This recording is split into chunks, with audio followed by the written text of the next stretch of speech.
Introduction. Puissante pour vidéo YouTube sur la guerre commerciale à la santé aux États-Unis. Que la paix, la miséricorde et les bénédictions d'Allah soient sur vous, chers frères et sœurs, que vous soyez à l'écoute depuis l'Est, l'Ouest, le Nord ou le Sud. Ici, on parle avec sincérité, on éclaire avec passion, et on défend les causes de vérité même là où elles dérangent. Aujourd'hui, nous allons plonger dans une vérité méconnue, un sujet qui relie économie, santé publique et spiritualité. La guerre commerciale de Trump. Pourquoi l'absence d'une couverture santé universelle rend les États-Unis moins compétitifs? Oui, ce n'est pas qu'un débat d'experts. C'est une question de justice, de dignité humaine et de survie pour des millions d'âmes. Et derrière chaque statistique, il y a une famille qui souffre, un rêve qui s'effondre, un citoyen qui lutte. Mais avant de commencer, mes chers abonnés et visiteurs, je vous invite, pour l'amour d'Allah subhanahu wa ta'ala, à cliquer sur le bouton « S'abonner ». Ce n'est pas juste un geste technique, c'est une intention, Nia, pour soutenir un travail qui cherche à éveiller les consciences, défendre la justice et ouvrir les yeux de cette Oumma et du monde.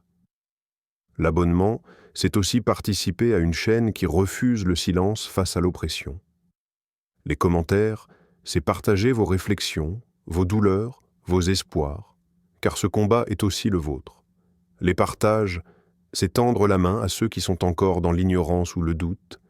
Et rappelez-vous, mes bien-aimés, notre prophète a dit « Celui qui montre une bonne voie à quelqu'un aura une récompense égale à celle de celui qui la suit. » Muslim. Alors partagez cette vidéo, laissez un commentaire motivant et abonnez-vous sincèrement, non pas pour le buzz, mais pour que chaque contenu soit une lumière, un réveil, un appel vers plus de justice. Installez-vous confortablement, ouvrez grand votre cœur et vos oreilles. Que cette vidéo soit une rappel qui inspire, un cri de vérité et une graine de changement. Bismillah, c'est parti. Le contexte de la guerre commerciale de Trump. La présidence de Donald Trump a indéniablement marqué un tournant décisif dans la politique économique américaine, en instaurant une stratégie résolument agressive sur la scène mondiale. Dès les premiers mois de son mandat, Trump a remis en question les fondements de l'ordre économique international, estimant que les États-Unis se retrouvaient désavantagés par des accords commerciaux, jugés inéquitables, et par une concurrence étrangère perçue comme déloyale. Sa vision, à la fois provocatrice et audacieuse, reposait sur la volonté de redéfinir les règles du jeu mondial pour repositionner l'Amérique au centre de l'échiquier économique. Le recours massif aux tarifs douaniers est rapidement devenu l'un des principaux outils de sa politique commerciale. En imposant des droits de douane sur des produits provenant de pays comme la Chine, l'Union européenne, le Canada ou encore le Mexique, l'administration Trump cherchait à freiner les importations qu'elle considérait comme destructrices pour les industries nationales. Cette tactique, bien que controversée, avait pour objectif de protéger l'emploi et de relancer la production industrielle aux États-Unis. Toutefois, ces mesures tarifaires ont aussi engendré une escalade de tensions commerciales, suscitant des représailles de la part de partenaires économiques traditionnels et bouleversant des chaînes d'approvisionnement globales. Dans son approche, Trump s'est également distingué par son style de négociation peu orthodoxe.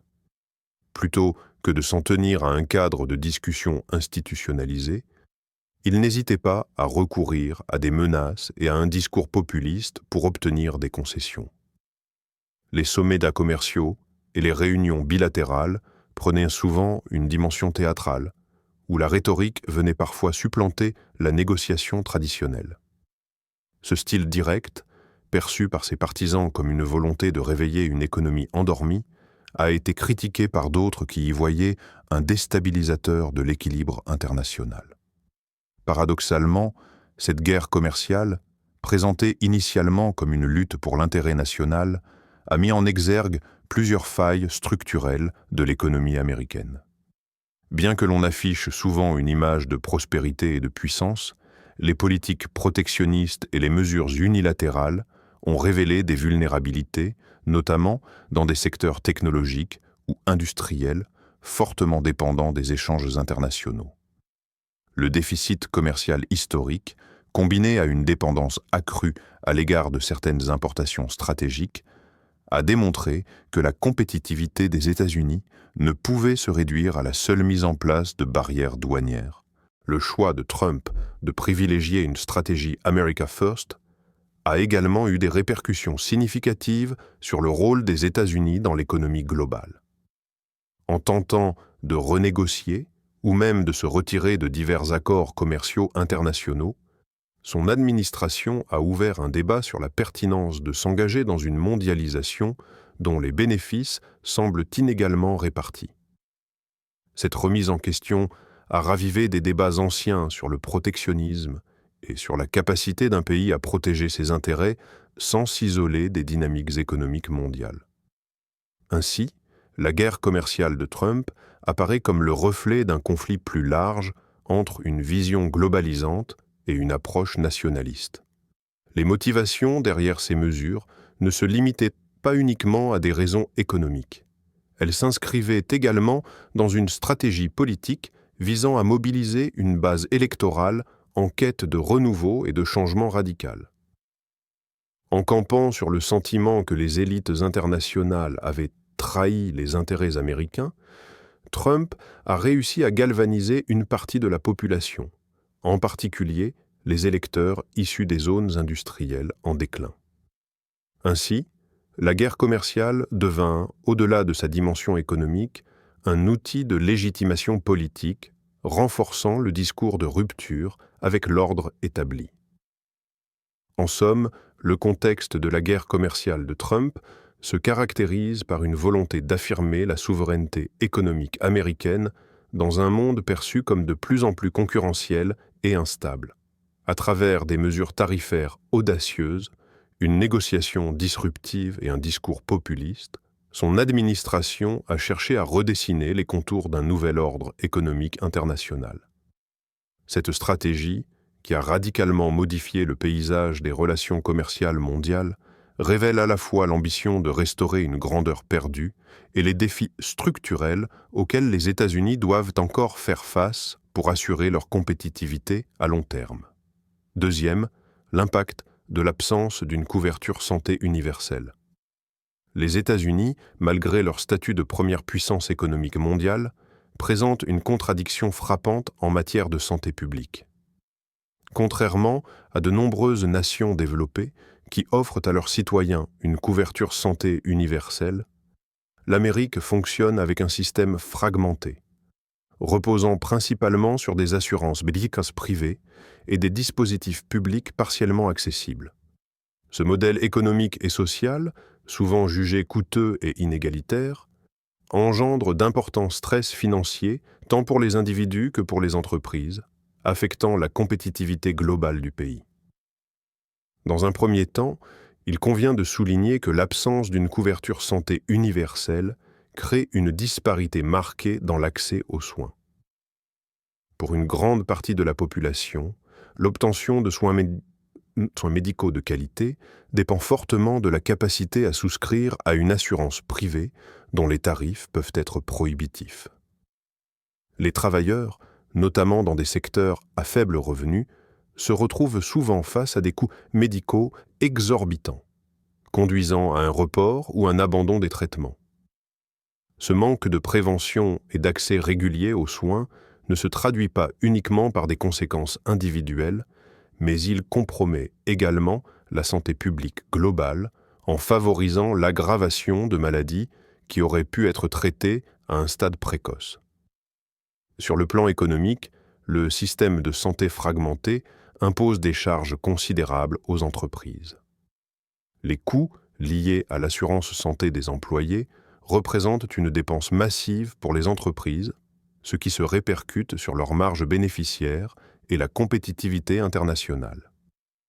Dans un contexte de mondialisation où les entreprises doivent rivaliser sur plusieurs fronts, ces coûts supplémentaires diminuent leur flexibilité financière, limitant ainsi leur capacité d'investissement et d'innovation. En outre, Le recours à des régimes d'assurance variés génère une bureaucratie complexe qui ralentit l'efficacité administrative et conduit à des gaspillages considérables de ressources. Ressources qui pourraient autrement être utilisées pour stimuler la croissance économique. L'inégalité d'accès aux soins a également des répercussions sur la stabilité de la main-d'œuvre.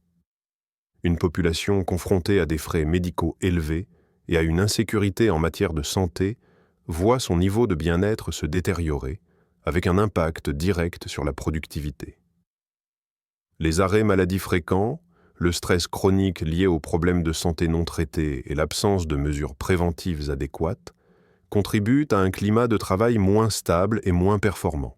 À long terme, l'absence d'un système universel de santé freine l'investissement dans le capital humain, qui est pourtant un pilier essentiel de la compétitivité économique dans une économie de plus en plus axée sur le savoir et l'innovation. Par ailleurs, l'inégalité d'accès aux services de santé accentue également les disparités sociales et économiques, renforçant ainsi les divisions au sein de la société américaine. Les populations les plus vulnérables se retrouvent coincées dans un cercle vicieux de précarité économique et de détérioration de la santé. Ce phénomène n'a pas seulement des conséquences humaines dramatiques, mais il a également un coût économique direct. Les dépenses d'urgence, souvent beaucoup plus élevées que les soins préventifs, finissent par grever encore plus le système de santé, augmentant ainsi la dette publique et réduisant les ressources disponibles pour d'autres investissements stratégiques tels que l'éducation, l'infrastructure ou la recherche scientifique. En synthèse, l'absence de couverture santé universelle aux États-Unis représente un frein majeur à la compétitivité globale du pays. Si d'un côté, cette configuration repose sur la philosophie du marché et de l'individualisme, de l'autre, elle engendre des coûts sociaux et économiques considérables. Le manque de prévention, les frais médicaux prohibitifs, l'insécurité financière pour les citoyens et la pression sur les entreprises se conjuguent pour créer un environnement dans lequel le potentiel productif de la nation est compromis. Pour renouer avec une stabilité et une compétitivité renforcée sur la scène mondiale, une réforme profonde en matière de couverture santé semble indispensable afin de garantir un accès équitable et efficient aux soins pour tous les citoyens. Ce changement structurel, en favorisant une meilleure santé publique, pourrait alors servir de levier pour une croissance économique plus robuste et inclusive. Lien entre santé publique et compétitivité économique. La compétitivité d'un pays ne se résume pas uniquement à son niveau d'innovation ou à la qualité de sa production industrielle. Elle repose aussi sur la santé, le bien-être et la productivité de sa population. Aux États-Unis, les coûts prohibitifs des soins de santé ont des répercussions directes sur les finances des entreprises qui doivent supporter une part importante des dépenses liées aux assurances et aux soins médicaux de leurs employés. Ces charges, en augmentant le coût du travail, restreignent les marges et limitent la capacité d'investissement dans la recherche, le développement et l'innovation. En effet, des entreprises soumises à des charges financières importantes risquent de réduire leur investissement ou de délocaliser leurs activités vers des zones où les coûts de main-d'œuvre globale, y compris ceux liés à la santé, sont plus faibles. Par ailleurs, l'absence d'un système de santé universel engendre un risque accru d'absentéisme et une baisse significative de la productivité au sein de la main-d'œuvre. Lorsqu'un grand nombre de travailleurs est confronté à des problèmes de santé non traités ou mal gérés en raison d'un accès limité aux soins, cela se traduit par des journées de travail perdues, une baisse d'efficacité et un surcroît de stress qui affectent la performance individuelle et collective. Ce phénomène se manifeste particulièrement dans les secteurs à forte intensité de main-d'œuvre, où la santé des employés est directement liée à la productivité et à la compétitivité des entreprises. Par conséquent, un système de soins inégalitaire et coûteux influence négativement non seulement la croissance économique immédiate, mais aussi la capacité du pays à s'adapter aux défis futurs du marché mondial. À l'inverse, un système de santé universel, en garantissant un accès équitable et de qualité aux soins pour tous les citoyens, pourrait constituer un levier puissant de compétitivité économique. En assurant un suivi médical régulier et en mettant l'accent sur la prévention, les États peuvent réduire l'incidence des maladies chroniques et les dépenses d'urgence, tout en améliorant la qualité de vie des travailleurs. Une population en meilleure santé se traduit par une main-d'œuvre plus dynamique, résiliente et capable de soutenir une croissance économique soutenue. De plus, les entreprises bénéficieraient d'un environnement où les coûts souples liés à la santé sont mieux maîtrisés, permettant ainsi une meilleure allocation des ressources vers l'innovation et le développement technologique. Les interconnexions entre santé publique et performance économique se révèlent également dans le domaine de la compétitivité internationale. Dans un monde globalisé, la capacité d'un pays à attirer des investissements étrangers dépend largement de la qualité de vie de sa population et de son infrastructure de santé. Les investisseurs cherchent à s'implanter dans des environnements stables, où les risques liés à la santé publique sont minimisés et où l'assurance d'un système de protection sociale efficace est une garantie de continuité et de rentabilité. Ainsi, en adoptant un modèle de soins universel, les États-Unis pourraient renforcer leur attractivité sur la scène internationale, inversant la tendance actuelle où le coût élevé des soins de santé est souvent perçu comme un handicap concurrentiel. D'un point de vue macroéconomique, investir dans la santé de la population va bien au-delà de la réduction des dépenses médicales. Il s'agit d'un véritable investissement dans le capital humain. Une population en bonne santé est plus apte à suivre des formations, à développer de nouvelles compétences et à s'adapter aux évolutions technologiques. Ce dynamisme humain est indispensable à l'émergence de nouvelles industries, à la croissance de secteurs d'avenir et à la transformation de l'économie vers des modèles plus innovants et durables. Lorsque la santé est perçue comme un pilier de la politique économique, elle se transforme en une ressource stratégique qui soutient l'ensemble des chaînes de valeur et favorise une croissance inclusive. De plus, les politiques de santé efficaces renforcent la cohésion sociale et réduisent les inégalités. En assurant que tous les citoyens aient accès aux mêmes opportunités en matière de soins, on crée un environnement plus stable et solidaire, où la réduction des disparités sociales favorise une meilleure intégration au marché du travail. Cela se traduit non seulement par une amélioration de la qualité de vie, mais aussi par une augmentation de la productivité globale qui bénéficie à l'économie nationale. En conclusion, les liens entre santé publique et compétitivité économique sont indissociables et essentiels à la capacité d'un pays de s'imposer sur la scène internationale. Aux États-Unis, le système fragmenté et coûteux des soins de santé représente un frein important à la dynamique économique en augmentant les coûts pour les entreprises, en réduisant la productivité et en limitant l'innovation. En envisageant la mise en place d'une couverture santé universelle, le pays aurait l'opportunité de transformer cette contrainte en un véritable levier de compétitivité, stimulant ainsi la croissance économique tout en améliorant durablement la qualité de vie de ses citoyens. Ce changement structurel pourrait inaugurer une ère nouvelle, où le bien-être collectif et la performance économique se renforcent mutuellement, propulsant les États-Unis vers une position de leader renouvelé dans l'économie mondiale. Perspectives d'avenir et solutions potentielles.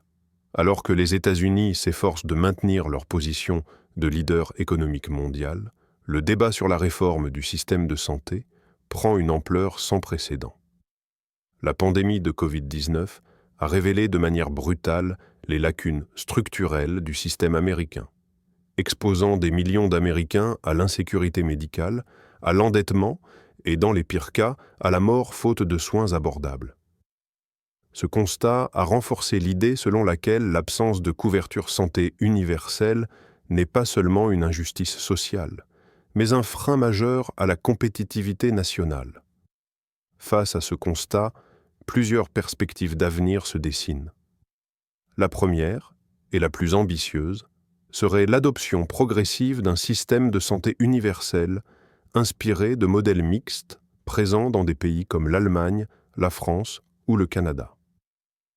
Ces systèmes combinent assurance publique et complémentaire privée, garantissant un accès équitable aux soins sans faire exploser les dépenses publiques. Pour les États-Unis, cela signifierait instaurer un filet de sécurité sanitaire garantissant des soins de qualité à tous les citoyens, quel que soit leur statut économique.